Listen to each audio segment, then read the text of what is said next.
আসসালামু আলাইকুম, স্বাগতম সবাইকে বৃত্তের ক্লাসে। আজকে আমরা দেখব কনসেপ্ট নাম্বার 8, মূল বিন্দু দিয়ে যায় এবং দুই অক্ষকে ছেদ করে এরূপ বৃত্তের সমীকরণ নির্ণয়। প্রথমে ডায়াগ্রামটা দেখো কিরকম হয়। ধরো এটা হচ্ছে এক্স অ্যাক্সিস আর এটা হচ্ছে ওয়াই অ্যাক্সিস, আর এটা হচ্ছে আমাদের মূল বিন্দু। মূল বিন্দুকে আমরা প্রকাশ করি ও দ্বারা, যার স্থানাঙ্ক হচ্ছে 0,0। এখন আমরা যে বৃত্তটা চাচ্ছি, এই বৃত্তটা মূল বিন্দু দিয়ে যাবে, এক্স অক্ষ এবং ওয়াই অক্ষকে ছেদ করবে। তার মানে আমি বৃত্তটা চাচ্ছি হচ্ছে এরকম, মূল বিন্দু দিয়ে যাবে এবং এক্স অক্ষ ওয়াই অক্ষকে ছেদ করবে। এরকম একটা বৃত্ত আমি চাইতেছি, যেটা মূল বিন্দু দিয়ে গেছে এবং দেখো এক্স অক্ষ থেকে একটা নির্দিষ্ট অংশ কেটে নিছে, ওয়াই অক্ষ থেকে একটা নির্দিষ্ট অংশ কেটে নিছে। এক্স অক্ষকে যে পয়েন্টে ছেদ করছে এই পয়েন্টটাকে আমরা নাম দিলাম এ, ওয়াই অক্ষকে যে পয়েন্টে ছেদ করছে এই পয়েন্টটাকে আমি নাম দিলাম বি। আর এটা হচ্ছে আমাদের সেন্টার তল, সেন্টারকে দিলাম আমি সি। আচ্ছা বলতো আমাকে এখানে কি দেওয়া আছে? এই যে এক্স অক্ষতেই কেটে নিছে এই অংশের দৈর্ঘ্য, অর্থাৎ ও থেকে এই যে এ আছে এই ডিস্টেন্সটা তোমাকে দেওয়া আছে এ পরিমাণ, আর ও থেকে এই যে বি পয়েন্টটা দেওয়া আছে এই ডিস্টেন্সটা দেওয়া আছে বি পরিমাণ, বি পরিমাণ। তাহলে কি কি দেওয়া আছে? তোমাকে মূল বিন্দু দেওয়া আছে, দুই অক্ষকে ছেদ করলে এর বৃত্তের সমীকরণ দেওয়া আছে, অর্থাৎ দুই অক্ষ থেকে কতটুকু অংশ কেটে নিছে ওই কাটা অংশটা তোমাকে দিয়ে দিছে। আচ্ছা, যেহেতু এ বিন্দুটা এক্স অক্ষের উপর একটা বিন্দু এবং মূল বিন্দু থেকে এ বিন্দুর দূরত্ব যেহেতু এ পরিমাণ, তাহলে আমি এটাকে স্থানাঙ্ক কি বলতে পারি? এটার স্থানাঙ্ক হচ্ছে 1,0। যেহেতু বি বিন্দু ওয়াই অক্ষের উপর অবস্থিত একটা পয়েন্ট, মূল বিন্দু থেকে এর দূরত্ব হচ্ছে বি পরিমাণ, তাহলে আমরা এটার স্থানাঙ্ক বলতে পারি 0,b। ওকে, এখন ভাইয়া আমরা যখন বৃত্তের সমীকরণ বের করি, বৃত্তের সমীকরণের জন্য আমাদের কয়টা জিনিস দরকার? বৃত্তের কেন্দ্র দরকার, বৃত্তের ব্যাসার্ধ দরকার, রাইট? এখন ভাইয়া একটা জিনিসও তো আমাকে দেওয়া নাই, তাহলে আমি কেমনে বের করব? দেখো বৃত্তের কেন্দ্র আমরা সি ধরছি না? দেখো তো সি থেকে যদি আমি এক্স অক্ষের উপর একটা লম্ব টানি, সি থেকে আমি এক্স অক্ষের উপর একটা লম্ব টানলাম, তাহলে এই যে এক্স অক্ষটা আছে এটা ব্যাসভিন্ন একটা জায়গা না?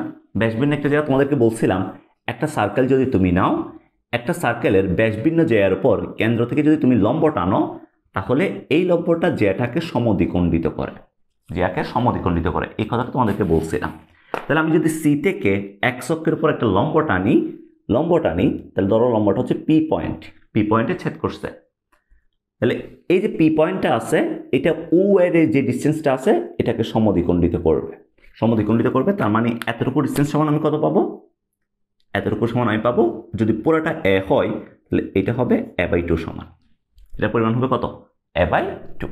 ওকে, ঠিক সেম ভাবে আমি যদি সি থেকে উবি এর উপর একটা লম্ব টানি, তাহলে এটা উবিকে সমদ্বিখণ্ডিত করবে এবং এই ডিস্টেন্সটা কার সমান হবে? পুরোটা যেহেতু বি, তাহলে এটা হবে b/2 এর সমান, b/2 এর সমান হবে। তাহলে দেখো কেন্দ্র ওয়াই অক্ষ থেকে লম্ব দূরত্ব কত? ওয়াই অক্ষ থেকে লম্ব দূরত্ব হচ্ছে a/2 এর সমান, এক্স অক্ষ থেকে লম্ব দূরত্ব কার সমান? b/2 এর সমান।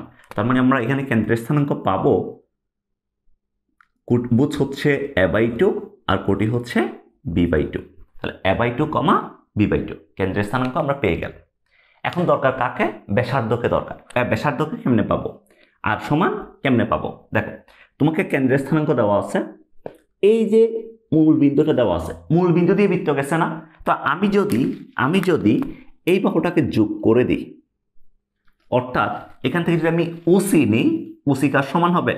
ব্যাসার্ধের সমান হবে। তাহলে ওসি সমান কত? √x - a/2 whole square plus y - b/2 whole square. এটা ব্যাসার্ধ না? ওসি সমান। সুতরাং আমরা বলতে পারি বৃত্তের সমীকরণ হবে নির্ণেয় বৃত্তের সমীকরণ হবে x - a/2 whole square plus y - b/2 whole square is equals to r square. আর জায়গায় কত বসাই দিবা? আর জায়গায় এটা বসাই দিবা, তাহলে কাজ শেষ। এই কেসটাতে একটু সমস্যা আছে, সমস্যাটা একটু বলি। তুমি একটা জিনিস খেয়াল করো, আমি সার্কেল শুধুমাত্র ফার্স্ট কোয়াড্রেন্টে নিয়ে এই ইকুয়েশনটা বের করছি। এখানে কয়টা সার্কেল থাকবে ওটা ডিপেন্ড করে ম্যাথের উপরে। তোমাকে যদি বলে এক্স অক্ষের পজিটিভ সাইড এবং ওয়াই অক্ষের পজিটিভ সাইড থেকে কিছু নির্দিষ্ট অংশ কর্তন করে এরূপ বৃত্তের সমীকরণ নির্ণয় করো, তাহলে ওইখানে তুমি সার্কেলটা নিবে ফার্স্ট কোয়াড্রেন্টে। ঠিক আছে, যদি তোমাকে এমন কোন স্টেটমেন্ট দেয় ম্যাথের ক্ষেত্রে, ধরো তোমাকে এমন একটা স্টেটমেন্ট দিল, বলছে এক্স অক্ষের, এরকম যদি স্টেটমেন্ট দেয় এক্স অক্ষ হতে 2 অংশ, ওয়াই অক্ষ হতে 3 অংশ কর্তন করে। তার মানে তোমাকে খেয়াল করো, এখানে এক্স অক্ষের পজিটিভ সাইড নেগেটিভ সাইড কিছুই বলে দেওয়া নাই, জাস্ট বলছে এক্স অক্ষ হতে 2 অংশ কর্তন করে, ওয়াই অক্ষ হতে 3 অংশ কর্তন করে। তাহলে আমাদের বৃত্তটা কি কি হইতে পারে? এই একটা বৃত্ত হইতে পারে, এই একটা বৃত্ত হইতে পারে, এই একটা বৃত্ত হইতে পারে, এই একটা বৃত্ত হইতে পারে। তার মানে টোটাল 4টা বৃত্ত হইতে পারে। 4টা বৃত্তের ইকুয়েশন তখন তোমাকে বের করতে হবে। ওকে, এগুলো নিয়ে তোমাদের প্যারা নেওয়ার দরকার নাই। তোমরা জাস্ট এখানে যে কনসেপ্টটা আমি বলছি, মেইন কনসেপ্ট যেটা, কেন্দ্র কিভাবে বের করা হয়, ব্যাসার্ধ কিভাবে বের করা হয়, তোমরা জাস্ট এই কনসেপ্টটা একটু দেখো। আমি ম্যাথ করাইলে ওই যে তোমাদেরকে বলছিলাম একাধিক বৃত্তের ইকুয়েশন কেমনে বের করবা, মানে এই টাইপের ম্যাথে সবকিছু ক্লিয়ার হয়ে যাবে। সো এগুলো নিয়ে প্যারা নেওয়ার দরকার নাই, তুমি জাস্ট আপাতত জাস্ট এই ম্যাথটা একটু, এই কনসেপ্টটা একটু বুঝবা। এখন আমি তোমাকে জাস্ট একটা ম্যাথ দেখাবো যাতে কনসেপ্টটা আরেকটু ক্লিয়ার হয়ে যায়। এক্স অক্ষ হতে 4 একক এবং ওয়াই অক্ষ হতে 4 একক, ওয়াই অক্ষ হতে 2 একক অংশ কর্তন করলে বৃত্তের সমীকরণটা নির্ণয় করো। এখন কিন্তু তোমাকে ধনাত্মক কথাটা উল্লেখ করে দেয়নি, তার মানে তুমি যে অংশটা কাটছো এটা এক্স অক্ষের কোন সাইড দিয়ে এটা তোমাকে বলে দেয় না। তখন বৃত্তের সমীকরণটা কেমনে বের করতে হবে দেখো, আমি যদি 4 এককটা প্রথমে পজিটিভ সাইড দিয়ে নিই, 2 এককটা যদি আমি ওয়াই অক্ষের পজিটিভ সাইড দিয়ে নিই, তাহলে এরকম একটা বৃত্ত আসবে যেটা ধনাত্মক, এক্স অক্ষ ধনাত্মক, ওয়াই অক্ষে থাকবে। Okay fine. আমি যদি এই 4 এককটা, যেহেতু দূরত্ব, 4 এককটা যদি এক্স অক্ষের নেগেটিভ সাইড দিয়ে নিই এবং 2 অক্ষ যদি ওয়াই অক্ষের পজিটিভ সাইড দিয়ে নিই, তাহলে এরকম একটা কি সম্ভব, এরকম একটা সার্কেল আমার পসিবল। যদি 4 এককটা এক্স অক্ষের নেগেটিভ সাইডে, 2 এককটা ওয়াই অক্ষের নেগেটিভ সাইডে যদি নিই, তাহলে এরকম একটা বৃত্ত এখানে পসিবল, এখানে পসিবল। ওকে, আরেকটা বৃত্ত পসিবল কোনটা? আরেকটা বৃত্ত পসিবল হচ্ছে এরকম একটা এখানে বৃত্ত পসিবল। তার মানে টোটাল কয়টা বৃত্ত পসিবল? 4টা বৃত্ত পসিবল। তাহলে কি ভাই আমরা 4টা বৃত্তের জন্য আলাদা আলাদা করে হচ্ছে একে একে চিত্র একে একে আমরা সমীকরণ বের করব না। এই 4টা বৃত্তের মধ্যে পার্থক্যটা কোথায় থাকবে? সবগুলো বৃত্ত সেম টু সেম হবে, হুবহু সেম টু সেম, যেহেতু সবগুলোর কাহিনী সেম, সেম টু সেম। শুধু পার্থক্যটা থাকবে কোথায়? শুধু পার্থক্যটা থাকবে কেন্দ্রের স্থানাঙ্কের মধ্যে। কিসের মধ্যে? কেন্দ্রের স্থানাঙ্কের মধ্যে। দেখো, এটার কেন্দ্রের স্থানাঙ্ক যদি, এর কেন্দ্রের স্থানাঙ্ক কত হয় আমরা বের করছিলাম, এটা হচ্ছে 2, যদি 1 হয় তাহলে এটার স্থানাঙ্ক কত হবে? এটার স্থানাঙ্ক হবে তখন জাস্ট, এটা যদি ওয়াই অক্ষের পজিটিভ সাইডে, এক্স অক্ষের নেগেটিভ সাইডে, তাহলে এটা হবে -2, 1। এটার স্থানাঙ্ক কত হবে? এটার স্থানাঙ্ক হবে -2, -1, আর এটার স্থানাঙ্ক হবে -2, -1। তাহলে দেখো কেন্দ্রের স্থানাঙ্ক কি পাচ্ছি? আলটিমেটলি কেন্দ্রের স্থানাঙ্ক পাবো তখন +-2 +-1। অর্থাৎ তখন যদি তুমি বৃত্তের ইকুয়েশনটা লিখতে যাও, বৃত্তের ইকুয়েশনটা লিখবে এইভাবে, x +-2 whole square plus y +-1 whole square is equals to ব্যাসার্ধ কত ছিল? √5 স্কয়ার।